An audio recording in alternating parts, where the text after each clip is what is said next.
সুপ্রিয় দর্শক, আসসালামু আলাইকুম। স্বাগতম এখনকার এই আলোচনায়, সাথে আসমি মাসুদ রানা। দর্শক, সারা বিশ্ব জুড়ে যুক্তরাষ্ট্রের জনপ্রিয়তা ক্রমেই কমে যাচ্ছে। অপরদিকে চীনের জনপ্রিয়তা দিন দিন আরও বেড়ে যাচ্ছে।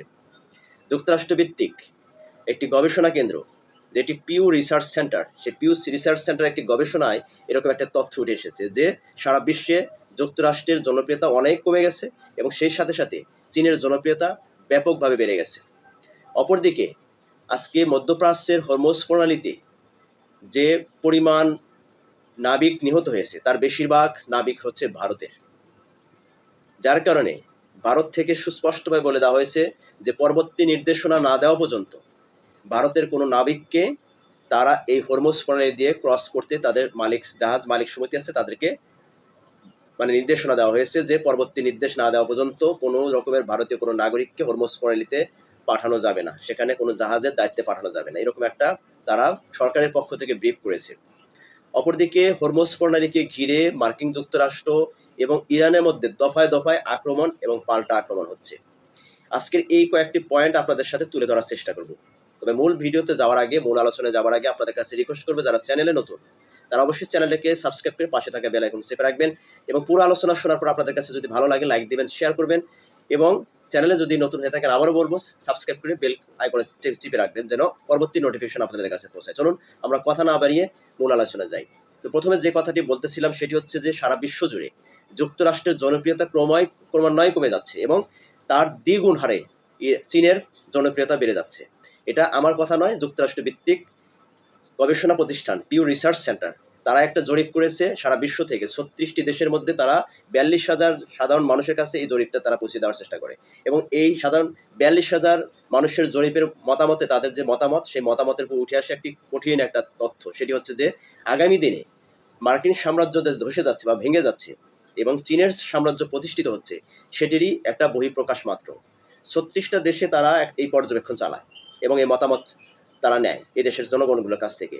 সেখানে 25টি দেশের সাধারণ মানুষ তারা বেশিরভাগই চীনের প্রতি তারা সমর্থন দিয়েছেন এবং আগামী বিশ্বে যে চীন যে নেতৃত্ব দিতে যাচ্ছে বা চীনের যে সাম্রাজ্য আগামী দিনে প্রতিষ্ঠিত হতে যাচ্ছে বিশ্বজুড়ে, সেটার একটা বহিঃপ্রকাশ হচ্ছে এই যে 36টা রাষ্ট্রের মধ্যে 25টি রাষ্ট্র হচ্ছে চীনকে তারা সমর্থন দিয়েছে এবং বাকি যে আর 11টি রাষ্ট্র আছে সেই রাষ্ট্রগুলো তারা এখন পর্যন্ত যুক্তরাষ্ট্রের প্রতি তাদের সমর্থন রয়েছে। পিউ রিসার্চ সেন্টার 2002 সাল থেকে তারা এই গবেষণা চালিয়েছে। এই সর্বশেষ তাদের এই গবেষণার সবচেয়ে বেশি এই পরিবর্তনটা তারা লক্ষ্য করতে পেরেছে যে যুক্তরাষ্ট্র এতটা পিছিয়ে পড়েছে চীনের কাছ থেকে, যেখানে 36টা দেশের মধ্যে 25টি দেশই হচ্ছে চীনের পক্ষে তারা সমর্থন দিয়েছে। অপরদিকে 11টি দেশ মাত্র সেখানে যুক্তরাষ্ট্রকে সমর্থন দিয়েছে। দেখেন, এখানে অনেক শক্তিশালী রাষ্ট্র, যেখানে Italy, Spain, Mexico, Colombia, Indonesia, কানাডার মতো শক্তিশালী রাষ্ট্রগুলো তারা চীনের প্রতি সমর্থন দিয়েছে এবং এই যে জাপান, তারপরে ভারত, ইসরায়েল, এই সমস্ত রাষ্ট্র, দক্ষিণ কোরিয়া, যেগুলো প্রশ্নবিদ্ধ রাষ্ট্র, যে সমস্ত রাষ্ট্রগুলো যুদ্ধের প্রতি তাদের সমর্থন, এই সমস্ত রাষ্ট্রগুলো তারা যুক্তরাষ্ট্রকে এখন সমর্থন দিয়ে আসছে। আর এর অন্যতম কারণ খুঁজে পেয়েছে যে এই যে সর্বশেষ তারা মধ্যপ্রাচ্যে যে যুদ্ধের সাথে ইরানের সাথে জড়িয়ে গেছে, এই যুদ্ধের ফলেই যুক্তরাষ্ট্রের এই গবেষণা সবচেয়ে বড় ধাক্কা খেয়েছে এবং সবচেয়ে তাদের বড় অধপতন হয়েছে মধ্যপ্রাচ্যের এই অশান্তি তৈরি করার জন্য, যেটা আগামী দিনে যুক্তরাষ্ট্রকে অত্যন্ত ভাববার একটা বিষয়। যুক্তরাষ্ট্রকে অনেকটাই এখন চিন্তার ভিতরে ফেলে দিচ্ছে যে আগামী দিনে তাহলে কি চীন সারা বিশ্বের লিডারশিপ হিসেবে তিনি আবির্ভূত হচ্ছে কিনা, এই বিষয়টি নিয়ে যুক্তরাষ্ট্র কিন্তু ইতিমধ্যে তাদের অভ্যন্তরীণ যে যারা বিশ্লেষক আছে তারা কিন্তু এই বিষয়টি নিয়ে কিন্তু অত্যন্ত মাথা ঘামাচ্ছে যে আসলে যুক্তরাষ্ট্র এখানে গ্যাপটা কোথায় রয়েছে। চীন এতটা পরিবর্তন বা চীনের যে এতটা তাদের যে অগ্রসর হওয়া, এর পিছনে কারণটা কি এবং যুক্তরাষ্ট্রের ব্যর্থতা হওয়ার পিছনে রহস্যটা কি, এগুলো তারা উদ্ঘাটন করার চেষ্টা করছে।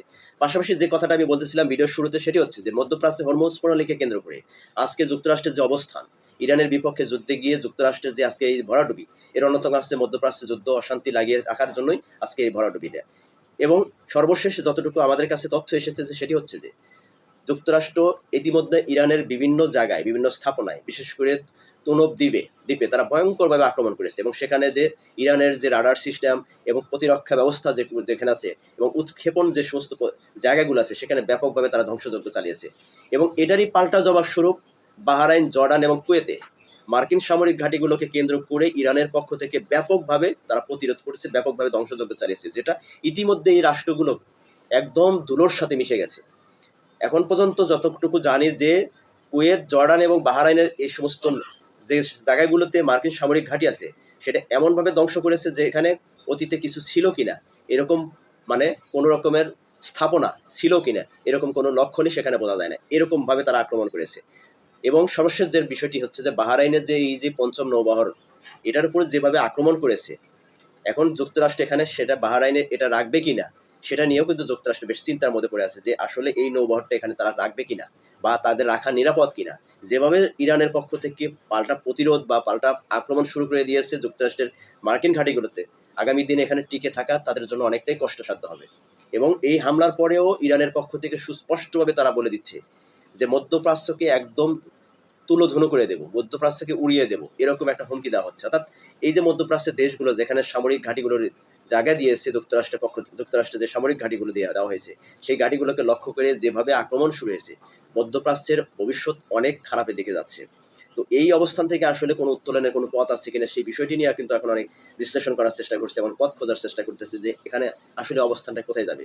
পাশাপাশি যে বিষয়টি আমি কথা বলতেছিলাম যে ভারতের যে নাবিকরা আছে, দেখেন গত কয়েক মাসে হরমুজ প্রণালীকে কেন্দ্র করে যুক্তরাষ্ট্র এবং ইরানের মধ্যে যে যুদ্ধ হয়েছে সেখানে বিভিন্ন জাহাজ ধ্বংস করে দেওয়া হয়েছে। সেখানে এ যাবৎকালে আমরা যতটুকু দেখেছি যে সর্বনিম্ন 16 জন নাবিক তারা ইতিমধ্যে নিহত হয়েছে, এরকম বিভিন্ন গবেষণা কিন্তু বের হয়ে আসছে। তার ভিতরে 7-8 জনই হচ্ছে ভারতীয় নাবিক, আর বাকিগুলো বিভিন্ন দেশের। সবচেয়ে ক্ষতিগ্রস্ত নাবিক হয়েছে ভারতের নাবিকেরা, যার কারণে ভারতের পক্ষ থেকে একেবারে সুস্পষ্টভাবে বলে দেওয়া হয়েছে যে পরবর্তী নির্দেশনা না দেওয়া পর্যন্ত ভারতীয় কোনো নাবিককে কোনো রকমের জাহাজে মানে হরমুজ প্রণালী কেন্দ্রিক এই পথে কোনো জাহাজের দায়িত্ব দেওয়ার জন্য নিষেধ করে দিয়েছে আন্তর্জাতিক যে জাহাজ মালিক সমিতি আছে তাদেরকে। বলে দেওয়া হয়েছে যে ভারতের রাষ্ট্রের পক্ষ থেকে যখন নির্দেশনা আসবে তখন মাত্র শুধুমাত্র এই হরমুজ প্রণালী কেন্দ্রিক যে জাহাজগুলো আছে সেই জাহাজগুলোর দায়িত্ব দেওয়া যাবে, এছাড়া এর আগে কোনো জাহাজের নাবিককে ভারতীয় কোনো নাবিককে জাহাজের দায়িত্ব দেওয়া যাবে না, এরকম স্পষ্ট করে বলে দেওয়া হচ্ছে। কারণ আছে এর ভিতরে, কারণ এখানে আরো ব্যাপার আছে যেখানে 260 জনের মতো নাবিক এখনো পর্যন্ত তারা কিন্তু ব্যাপকভাবে ক্ষতিগ্রস্তের মধ্যে আছে। কারণ এই হরমুজ প্রণালীকে কেন্দ্র করে যে জাহাজগুলোর উপর আক্রমণ হয়েছে সেখানে এই জাহাজের যে নাবিকরা ছিল তারা এখনো অনেক নাবিক আছে, এখনো তারা মানে কোথায় আছে কি অবস্থায় আছে সেটার কিন্তু কোনো হদিস এখনো খুঁজে বের করতে পারেনি তারা। আসলে তারা বেঁচে আছে কিনা বা কোন অবস্থায় আছে সেখানে কতটুকু নিরাপদ আছে এই বিষয়টি নিয়ে কিন্তু এখনো বিভিন্ন দেশের ভিতরে কিন্তু তাদের ভিতরে একটা আলাদা রকমের চিন্তা পড়ে গেছে তারা, যে কারণ এখন পর্যন্ত তাদের সাথে কোনোভাবে যোগাযোগ করতে পারতেছে না। যার কারণে এই যে ভারতের যে এত পরিমাণ নাবিক নিহত হচ্ছে এই বিষয়টি নিয়ে ভারত সরকারকে ভাবিয়ে তুলছে। কারণ এখানে অনেক মানে অন্তরালে অনেক বিষয়গুলো নিয়ে এখানে গবেষণা হচ্ছে। কারণ ভারত ইতিমধ্যে তারা সরাসরি ইসরায়েলকে সমর্থন দিয়েছে। তো ইসরায়েলকে সমর্থন দেওয়ার কারণে ইরানের একটা মেসেজ থাকতে পারে এখানে, যে যে সমস্ত জাহাজগুলোর উপরে ভারতীয় নাবিকরা তারা ডিউটিরত থাকে সেই সমস্ত জাহাজগুলোকে টার্গেট করেও ইরানের পক্ষ থেকে একটা আক্রমণ করা হতে পারে। এরকমও কেউ কেউ বলার চেষ্টা করতেছে যে হয়তোবা ভারত ইরানের বিপক্ষে চলে যাওয়ার কারণে বা সরাসরি ইসরায়েল বাহিনীকে যুক্তরাষ্ট্রকে সমর্থন দেওয়ার কারণে এটা ইরানের আইআরজিসি নৌশাখার পক্ষ থেকে একটা মেসেজ ভারতীয় নাবিকদের জন্য। কারণ তারা বারবার সতর্ক করার সত্ত্বেও এই জাহাজগুলো নিয়ে তারা হরমুজ প্রণালী ক্রস করার চেষ্টা করছে, কারণ এখানে ভারতীয় নাবিকদেরও একটা ইন্ধন আছে। যুক্তরাষ্ট্র এবং ইসরায়েল মিলে যে সমস্ত জাহাজগুলো হরমুজ প্রণালী ক্রস করতে যায় এটা ইরান প্রশাসনকে উস্কানি দেওয়ার জন্য এই কাজটা তারা করে থাকে প্রতিনিয়ত। যার কারণে ইরানের পক্ষ থেকে বারবার তাদেরকে নিষিদ্ধ করা সত্ত্বেও এই প্রণালী দিয়ে তারা কোনো রকমের রাডার সিস্টেম এটা মানে বন্ধ করে দিয়ে তারা এই পথটাকে তারা বেছে নেয়। যার ফলে ইরানের প্রশাসনের পক্ষ থেকে বারবার নিষেধ করার পরে যখন ওভারটেক করতে যায় তখনই ইরানের পক্ষ থেকে বিভিন্ন ক্ষেপণাস্ত্র বা ড্রোন হামলার মাধ্যমে জাহাজগুলোকে ধ্বংস করে দেওয়া হয়। আর সেখানেই ভারতীয় নাবিকরা সবচেয়ে বেশি ক্ষতিগ্রস্ত হচ্ছে। আর এর ফলাফল স্বরূপই তা ভারতের পক্ষ থেকে রাষ্ট্রের পক্ষ থেকে বলা হচ্ছে যে আগামী দিনে যতক্ষণ না পর্যন্ত সরকারের পক্ষ থেকে নির্দেশনা না দেওয়া হবে ততক্ষণ পর্যন্ত জাহাজ মালিক সমিতিদেরকে বলে দেওয়া হয়েছে যে কোনো জাহাজের দায়িত্বে ভারতীয় নাবিকদেরকে এখন ব্যবহার করা যাবে না।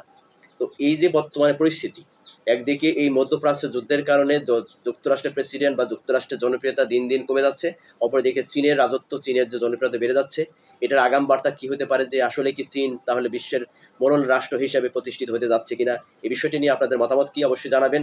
এবং এই যে মধ্যপ্রাচ্যের যে সমস্ত বিষয়গুলো অর্থাৎ হরমুজ প্রণালীকে কেন্দ্র করে যুক্তরাষ্ট্র এবং ইরানের মধ্যে সর্বশেষ যে পরিস্থিতি, যেটা আপনাদের সাথে কিছুটা টাল দেওয়ার চেষ্টা করলাম, তাহলে এটার ভবিষ্যৎটা কি, যে আগামী দিনে আসলে কি এখানে সমাধানটা কি। দর্শক আপনাদের মতামতগুলো ভিডিওর কমেন্টসে জানিয়ে যাবেন এবং এতক্ষণ থাকার জন্য আপনাদের সকলকে ধন্যবাদ। যদি ভিডিও ভালো লাগে, আলোচনা ভালো লাগে তাহলে লাইক দিবেন, কমেন্ট করবেন, শেয়ার করবেন এবং চ্যানেলে নতুন হলে চ্যানেলটাকে সাবস্ক্রাইব করে পাশে থাকা বেল আইকন চেপে রাখবেন। ধন্যবাদ সকলকে, ভালো থাকবেন, সুস্থ থাকবেন। আল্লাহ হাফেজ। আসসালামু আলাইকুম ওয়া রাহমাতুল্লাহি ওয়া বারাকাতুহু।